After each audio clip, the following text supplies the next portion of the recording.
Bonjour à toutes et à tous, je suis très heureux de vous retrouver pour cette nouvelle rencontre. Alors avant de commencer, je voulais juste vous rappeler que je suis actuellement en campagne de financement participatif sur Ulule. Pour pouvoir financer mon futur projet de documentaire Ouvre les yeux, les algues, vous avez le lien en description pour avoir plus d'informations. Aujourd'hui, j'ai le plaisir de recevoir Guillaume François, un naturaliste, photographe et vidéaste engagé, mais tu es aussi un ami puisqu'on s'était rencontrés à Baume-les-Messieurs en 2018. Comment est-ce que tu vas? Bah écoute, ça va très bien, tu vois, je te parle depuis les forêts du Jura. Donc on a la chance d'avoir un petit peu de soleil aujourd'hui, donc tout va très bien. Et j'espère que toi aussi. Eh ben, ça va super en plus, ouais, on a du beau temps même à La Rochelle. Alors, pour commencer, je voulais revenir sur ton enfance avant de parler de ce que tu as pu faire en termes de photos et de vidéos et de tes futurs projets. Donc, toi, tu es un enfant du Jura. Est-ce que ça t'a aidé, ça t'a ouvert l'esprit sur la nature de pouvoir grandir dans cet environnement? Alors oui, c'est sûr, oui, je suis natif du massif jurassien et j'ai eu la chance de grandir en fait en face de la forêt.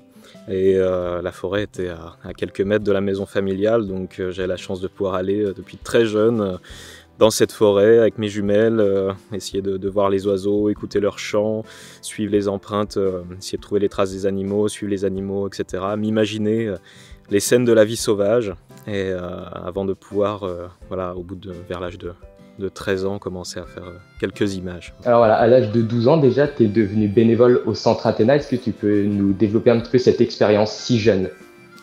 Alors le Centre Athéna, c'était une véritable découverte, une véritable rencontre qui a vraiment marqué ma vie. Aujourd'hui, je suis le président de l'association. C'est un centre de soins de la faune sauvage qui accueille, soigne et relâche des animaux sauvages. Donc, ils accueillent des animaux sauvages blessés, victimes de la main humaine, entre autres. Et du coup, c'est des gens qui œuvrent vraiment et activement pour le vivant et préserver la nature libre et sauvage.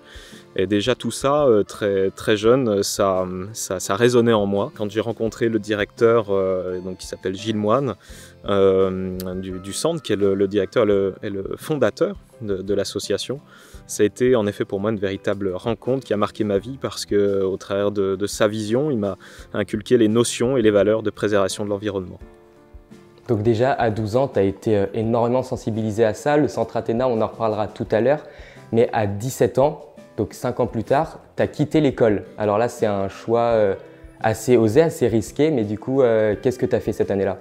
J'ai un petit peu délaissé les bancs de l'école pour les troncs des arbres.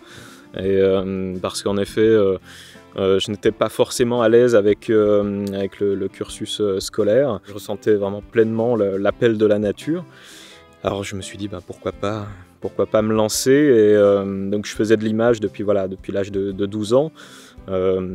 Après voilà, j'avais tout à faire, hein, finalement, tout à créer, et j'ai eu la chance d'avoir des parents qui m'ont aussi aidé à ce moment-là, qui ont cru en moi aussi, et ça m'a permis de quitter l'école pour faire l'école de la nature, qui est pour moi l'école de la vie.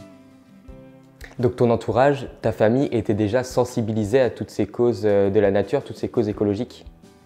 Alors sensibiliser, oui, et c'est vrai que voilà, après il n'y a pas du tout par exemple de naturaliste ou de photographe dans ma famille, mais par contre c'est sûr que voilà, j'ai eu une éducation dans les bois, en face de la forêt. Enfin voilà, ça a nourri absolument toute mon enfance.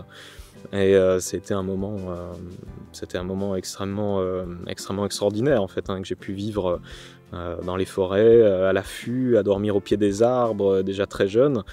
Et ça, c'était quelque chose de très très fort. Et c'est vrai que à l'école, j'avais plutôt tendance à m'ennuyer, on va dire, d'une certaine façon. Pourtant, j'étais dans le but de suivre un cursus orienté dans la gestion et la protection de la nature.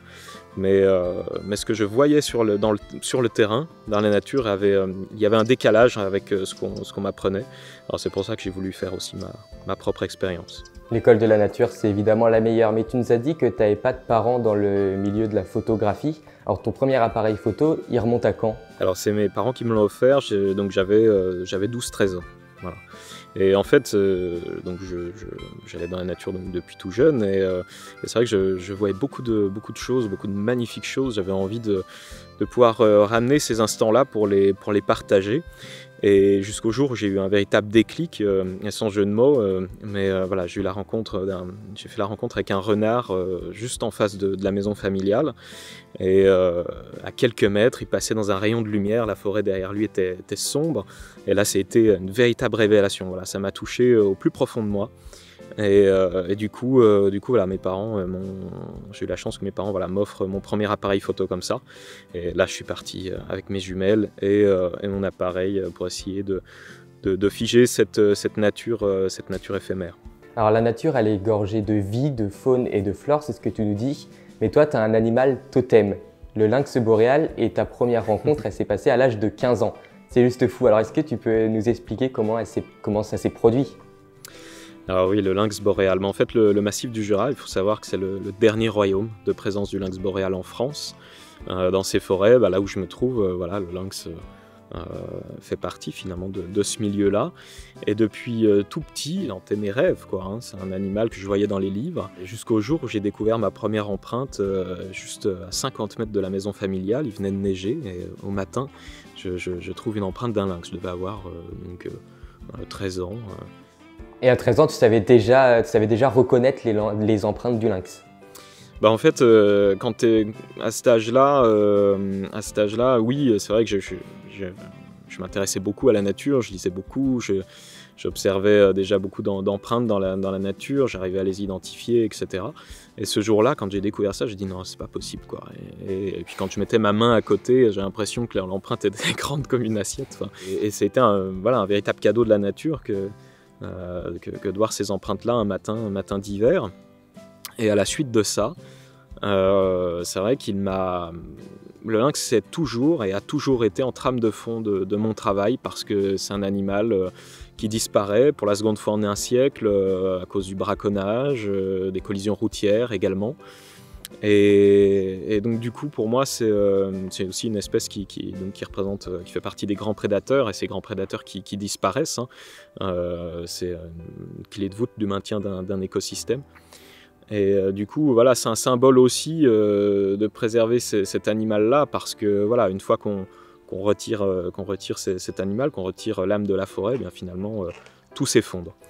Alors du coup, voilà, j'ai passé beaucoup de temps à essayer de suivre le lynx, et notamment, j'ai fait la rencontre d'une femelle lynx, en fait, sur le terrain. J'ai trouvé ses traces, etc. Et à l'âge de 15 ans. Et là, j'ai passé énormément de temps sur le terrain, d'autant plus à 17 ans, comme j'ai quitté les études, j'ai pu passer énormément de temps. C'était une vraie chance de passer énormément de temps sur le terrain. Et j'ai suivi donc cette femelle lynx pendant pratiquement 1000 jours. Voilà, étalé sur 5 ans. Et jusqu'au jour où elle m'a fait le plus beau des cadeaux, puisqu'elle s'est dévoilée, et elle m'a dévoilé ses deux jeunes lynx. Et ça, c'est la plus belle émotion vécue dans la nature. Et quand on dit comme ça, voilà, 1000 jours, etc., c'est beaucoup de temps, c'est beaucoup de désillusions, beaucoup de frustration aussi au début. Voilà, on apprend que dans la nature, c'est l'école, hein. Moi c'était l'école de la vie, c'est l'école de la patience, du respect de soi, d'autrui. Quand vous êtes à l'affût, quand on est à l'affût, faut se tenir prêt d'une certaine façon à attendre un instant qui ne viendra peut-être jamais. Et c'est ça que j'aime avec la nature, parce qu'elle enseigne chaque jour. Et finalement, voilà, à force de patience, de persévérance, à toujours y croire, et bien ce moment-là extraordinaire est arrivé.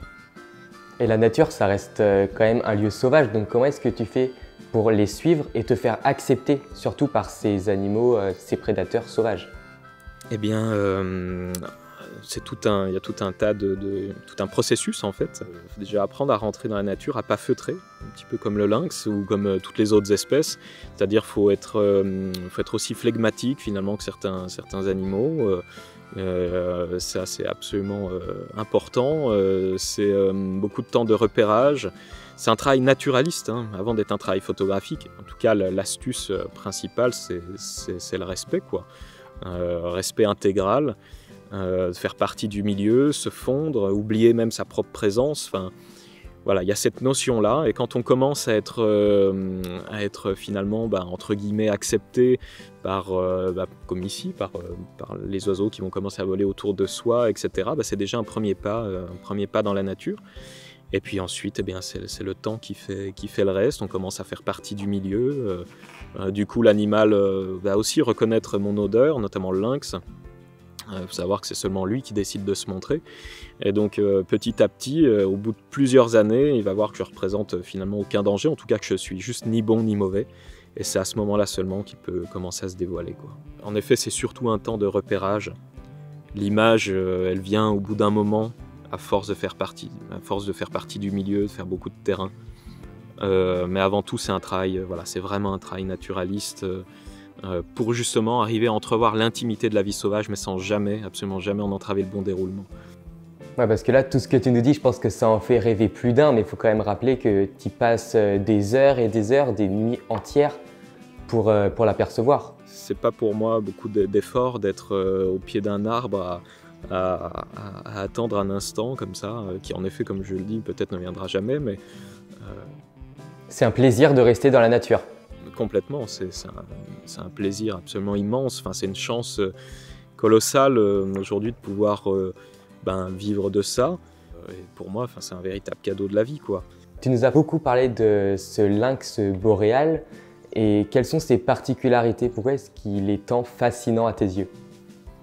Non, parce que sans doute il est insaisissable, et ce qui est insaisissable, peut-être pour le genre humain, et un petit peu excitant aussi. C'est en le suivant en fait que j'ai découvert finalement tous les liens inextricables qu'on a avec le vivant, tout cet écosystème, toute cette biodiversité, tout cela. C'est vraiment en suivant cet animal m'a permis de découvrir absolument ce qu'est la nature. Voilà. Et je dis souvent, observer la nature, c'est regarder en nous-mêmes. Mais je crois véritablement que c'est ça, et le lynx m'a permis de comprendre cela. Donc pour toi, le lynx, c'est vraiment un animal totem, mais dans tes excursions qui sont souvent nocturnes ou à la tombée du jour, tu suis aussi d'autres animaux. Tu as sorti un livre sur le hibou grand-duc. Tu nous disais quand tu étais jeune, tu as vu un renard juste devant chez toi. Alors quels sont les animaux avec lesquels tu es le plus en admiration? Eh bien, en effet, le hibou grand-duc, oui, c'est vrai que c'est un oiseau comme ça, un petit peu, qui vit de manière un peu insoupçonnée, pas loin de chez nous, tout comme le lynx, il va vivre derrière, entre guillemets, derrière nos maisons. Alors j'ai essayé de le suivre, d'en connaître plus sur sa vie, peut-être parce qu'en effet, j'en savais très peu sur lui. Et donc du coup, j'ai passé peut-être 800 soirées sur plusieurs années à essayer de le suivre, essayer de l'entrevoir dans les rares moments où il est un peu en lumière, parce que c'est une espèce complètement nocturne. Alors là, c'est encore tout un autre procédé pour arriver à le voir, mais j'établis des affûts au fil des mois, petit à petit, pour qu'il n'y ait aucun changement visible dans l'habitat de l'oiseau, pour ne pas du tout le déranger, qu'il ne voit que du feu. Donc voilà, et c'est toute cette quête-là, du coup de connaissances, etc., encore une fois qui me fascine. Alors avant de parler de tes projets, puisque tu en as bon nombre pour la fin d'année et pour 2021, est-ce que tu as une petite anecdote à nous raconter sur un jour où tu es parti faire de la photo, une rencontre ou autre? Une rencontre avec le vivant, il y a ce petit renardeau que j'ai fait il y a quelques années qui sent une fleur. Alors ça, c'était un moment juste extraordinaire. Je suivais un terrier depuis plusieurs semaines, et j'ai suivi finalement une portée où il y avait 5 renardeaux, 5 petits, et j'avais trouvé un petit carré de fleurs juste en face de moi, à 10 mètres de l'entrée de ce terrier. Alors j'espérais vraiment avoir un jeune dans cette ambiance, et sur toute la fratrie, il y en a eu un seul qui était un peu plus curieux que les autres, qui s'est aventuré, et il est venu durant une après-midi, ça a duré 1 minute 30, pas plus. Il est venu se sentir toutes les fleurs. Donc il y a des cardamines, c'est des fleurs qui sont légèrement rosées, puis il y a des pissenlits. Alors il mangeait les pissenlits, et puis il sentait des cardamines, quoi.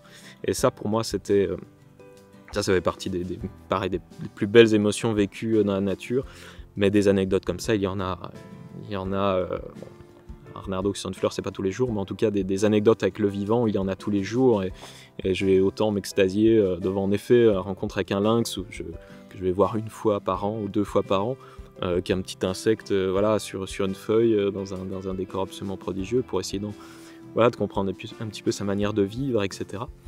Donc en effet, moi je trouve qu'il y a la nature est une histoire à raconter quoi, chaque jour.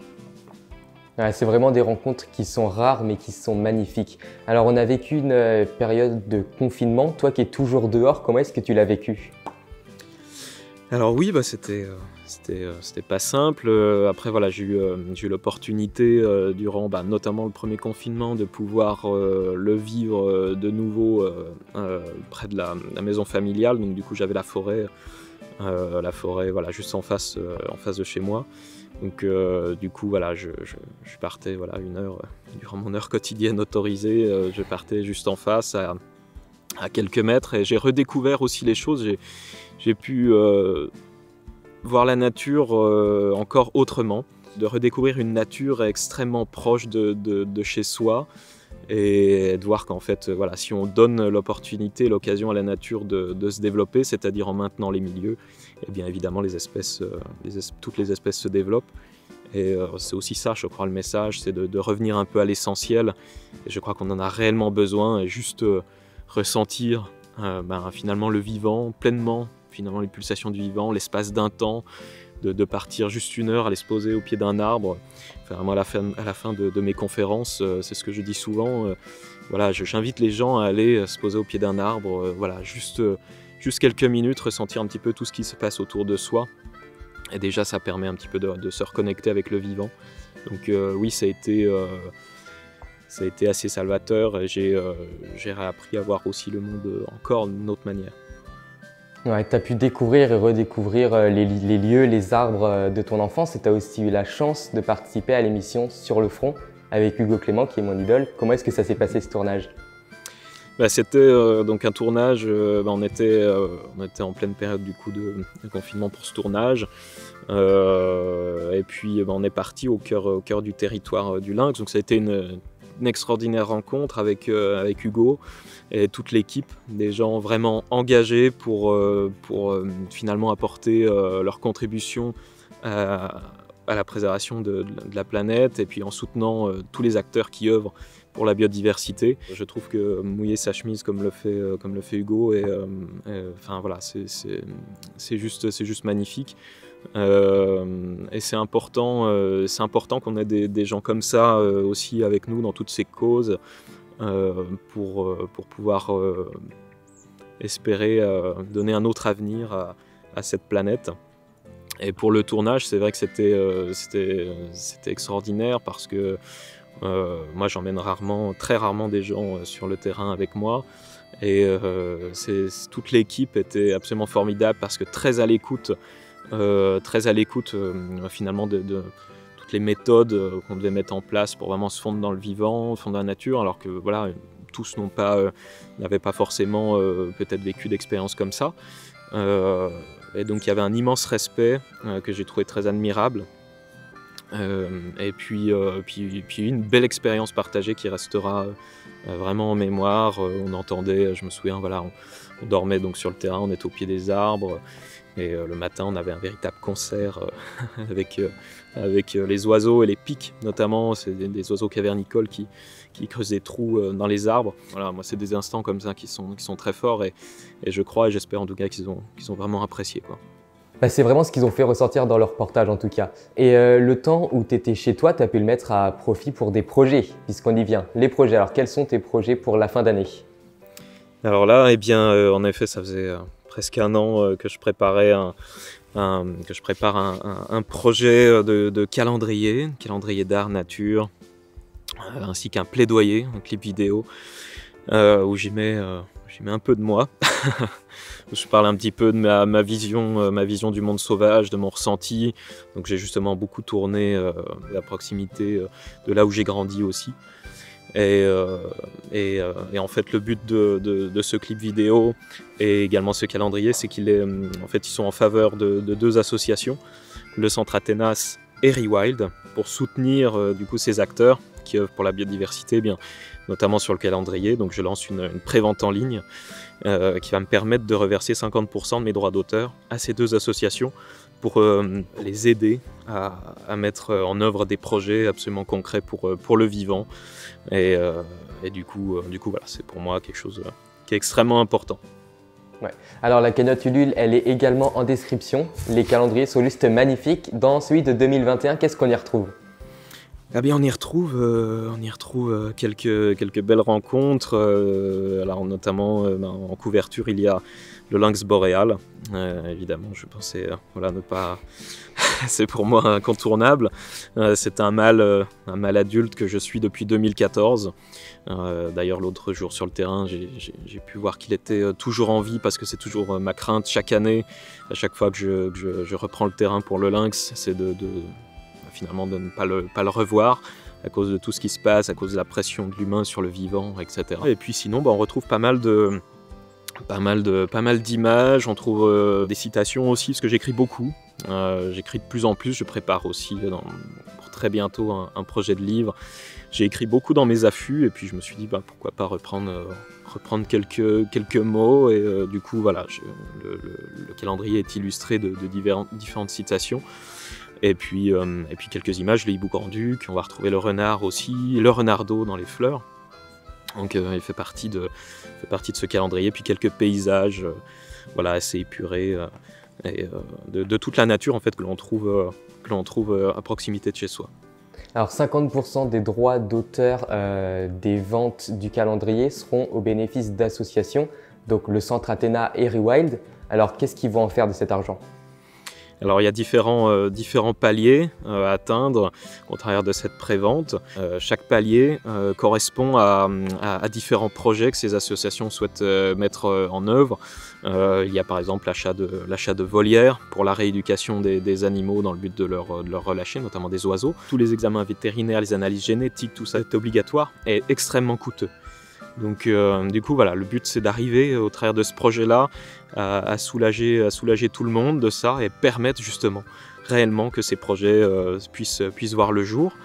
Alors je vous le redis encore une fois, mais si vous voulez voir le travail de Guillaume, ça se passe en description et en allant sur la page Ulule et en vous procurant un calendrier, vous pouvez aider des associations à se procurer du matériel et à relâcher des animaux. Alors on va passer sur le plaidoyer puisque c'est aussi un projet pour la fin de l'année. Tout à l'heure, tu as dit quelque chose de magnifique, tu as dit que c'était un petit peu de toi. Oui, je crois que j'ai mis un petit peu de cœur. Oui. Oui, en fait, ce projet, donc, il est en lien avec ce calendrier, puisque voilà, j'y parle de cette nature qui est en cours d'effondrement. Je parle justement d'essayer de revoir la nature, d'essayer de s'initier, en tout cas, à voir la nature, revoir la nature, à faire attention à ce qui nous entoure.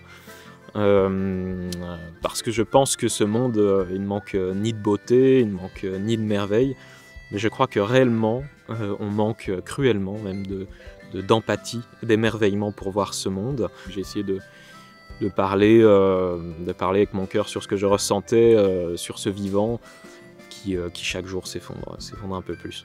Alors tout à l'heure, tu nous as parlé d'un livre que tu devrais sortir bientôt. Est-ce que tu peux développer un petit peu plus? Est-ce qu'on a le droit d'en savoir plus? Alors, c'est la première fois que j'en parle, en effet.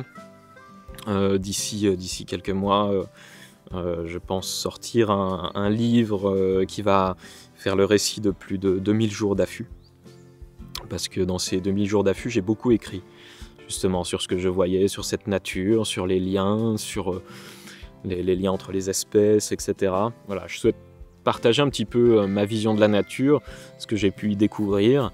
Voilà, je crois que c'est véritablement important de revoir notre juste place, comprendre qu'on fait partie d'un écosystème, que nous-mêmes, finalement, nous sommes un écosystème et qu'on a une responsabilité de nos actes sur ce qui nous entoure, sur soi et sur ce qui nous entoure. Guillaume, merci beaucoup pour cette magnifique parole. Avant de se quitter, je sais que tu fais des conférences, on s'était rencontrés à une exposition, tu as aussi des réseaux. Où est-ce qu'on peut te retrouver ? Eh bien, on peut me retrouver sur les réseaux, Instagram, Facebook. J'ai un nouveau site internet bientôt qui va être dévoilé, qui va sortir. avec pas mal d'images, pas mal justement de récits de terrain, etc., d'anecdotes. Et puis également donc sur la campagne Ulule, donc voilà, où j'invite toutes les personnes qui souhaitent concrètement faire quelque chose pour le vivant. Eh bien voilà, si ça les intéresse de contribuer en offrant des émotions, eh bien voilà, c'est possible avec ce calendrier. Merci beaucoup Guillaume, c'était un réel plaisir de t'avoir, de pouvoir t'écouter. Et puis on te souhaite, merci beaucoup, et puis on te souhaite de revoir le lynx boréal au plus vite. C'est quand la période où tu peux le voir le plus? Globalement toute l'année. Après il y a une période qui est un peu plus favorable, qui est en hiver.